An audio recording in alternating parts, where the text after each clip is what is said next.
नमस्कार साथियों।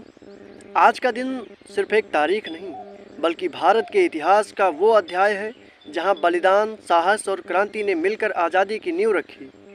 हम बात कर रहे हैं उन अमर क्रांतिकारियों की, भगत सिंह, राजगुरु और सुखदेव, जिन्होंने अपने जीवन का हर पल देश के नाम कर दिया।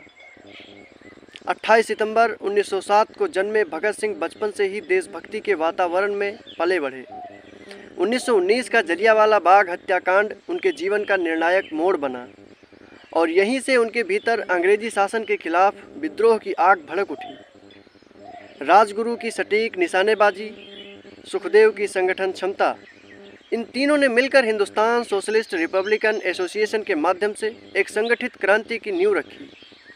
इनका उद्देश्य स्पष्ट था, सशस्त्र संघर्ष के जरिए अंग्रेजी शासन का अंत। 1928 में लाला लाजपत राय पर हुए लाठीचार्ज के बाद उनकी मृत्यु ने पूरे देश को झकझोर दिया। इसके प्रतिकार में हुआ सैंडर्स हत्याकांड। ये घटना सिर्फ बदला नहीं थी बल्कि ब्रिटिश शासन के खिलाफ सीधी चुनौती थी।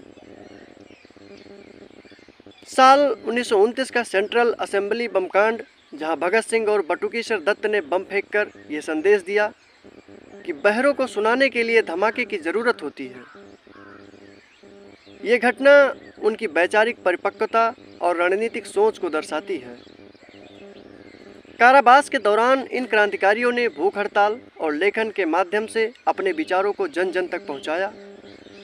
भगत सिंह ने समाजवाद, समानता और स्वतंत्रता पर गहन चिंतन प्रस्तुत किया।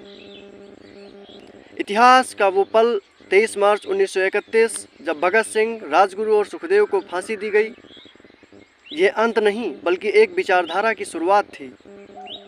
इन्होंने स्वतंत्रता आंदोलन को नई वैचारिक दिशा दी, युवाओं में राष्ट्रवाद और क्रांतिकारी चेतना का संचार किया, ब्रिटिश शासन के खिलाफ प्रतिरोध को तेज किया, संघर्ष को सिर्फ राजनीतिक नहीं बल्कि सामाजिक और वैचारिक रूप दिया।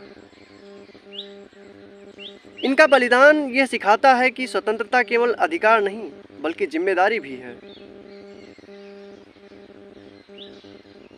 आज जब हम स्वतंत्र भारत में खड़े हैं तो ये याद रखना जरूरी है कि यह आज़ादी हमें विरासत में नहीं मिली बल्कि इसे हासिल किया गया है बलिदानों की कीमत पर। भगत सिंह, राजगुरु और सुखदेव को सत सत नमन। जय हिंद।